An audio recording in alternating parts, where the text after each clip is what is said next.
Continuing in A Pluralistic Universe by William James, we now come to Lecture 7 on the continuity of experience. Now, I think Lecture 7 I may be able to handle in a series of shorter videos, maybe just one idea per video, no one longer video trying to explain the whole chapter. I think I may just do this chapter little piece by little piece. And in this video, I have to run to class in 4 minutes, so I hope to go rather quickly in this video. And in this video, I think I'm just going to read just a little bit here from, page 2 of Lecture 7 on the continuity of experience, and paraphrase it, maybe not give any more commentary than that.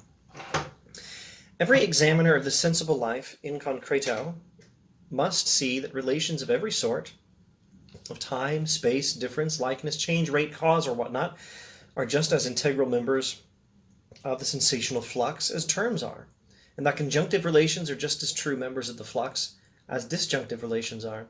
That is what in some recent writings of mine I have called the radically empiricist doctrine, in distinction from the doctrine of mental atoms, which the name empiricism so often suggests. Intellectualist critics of sensation insist that sensations are disjoined only. Radical empiricism insists that conjunctions between them are just as immediately given as disjunctions are, etc., etc. And I think I'll stop the reading there, and I'll just need to try to explain his point here.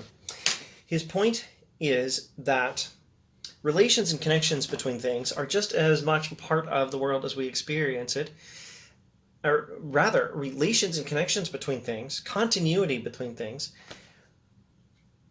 is just as much an aspect of experience itself as distinction between things. So this is hard to explain without illustration. So I experience this book I'm holding and this jar of peanuts I'm holding.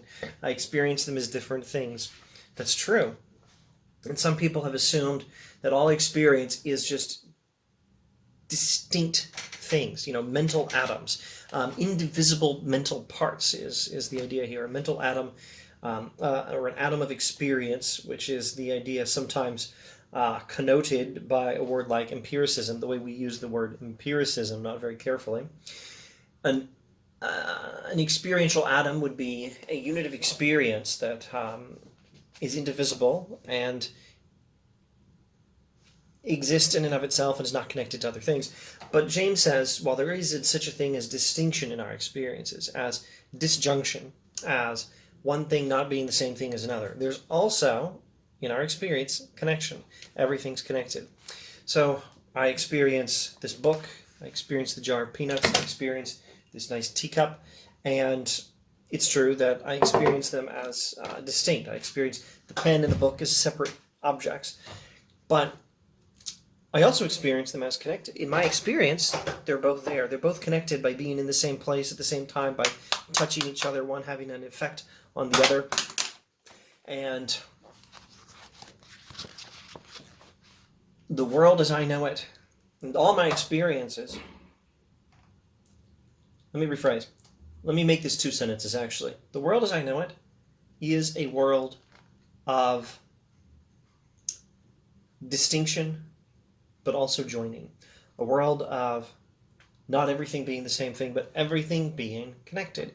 And experience, my experience and your experience, testifies to such a world. It says, it observes, it consists of everything being connected to everything else, but also things being distinct. Conjunction and disjunction, which means connection, but also distinction and separation, are both aspects of our experience. Relations of every sort, of time, space, difference, likeness, change, rate, cause, etc., are built-in members of the sensational flux just as much as terms are. So I can look at the things I experience, the books back there, teacup, book, pen, jar of peanuts, this moment in time, another moment in time, what I'm feeling with my left hand, what I'm feeling with my left toe as I wiggle my toe. All the different things I'm experiencing, the color, the sound that are in this room right now, all of these things I can give names to. I can name them. I've just named them. The colors, the sounds, the feeling in my left toe as I wiggle my toe, the feeling in my left hand, the The teacup, the book, the pen, the peanut jar, all of these different things get their different names and descriptions.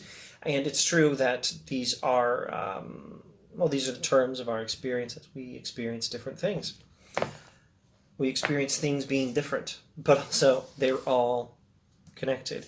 And my experience of one overlaps with my experience of another. Pen and the book are different things. Sure, that's how I perceive the world. That's how I experience the world. But not only are they in the same place, same time, and one has an effect on the other, but also, my experience of one is the same experience as my experience of the other. I'm seeing both at the same time. I'm feeling both at the same time. My experience of the cause and of the effect when the book moves the pen is a blended experience of both things, for lack of a better description. Okay, let me try to come up with a quick one-sentence summary and run off to class. If we are sufficiently committed to empiricism, the idea that we get knowledge from experience, we ought to be radical empiricists, says William James, which means we should recognize that the world as we experience it involves things that are different and yet things that are all connected.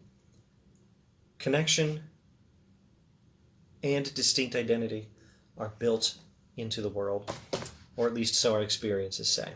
He'll build on this, of course, in the rest of Lecture 7, and build up towards his view of he'll build on this to articulate his pluralistic pantheistic view in later paragraphs of Lecture 7.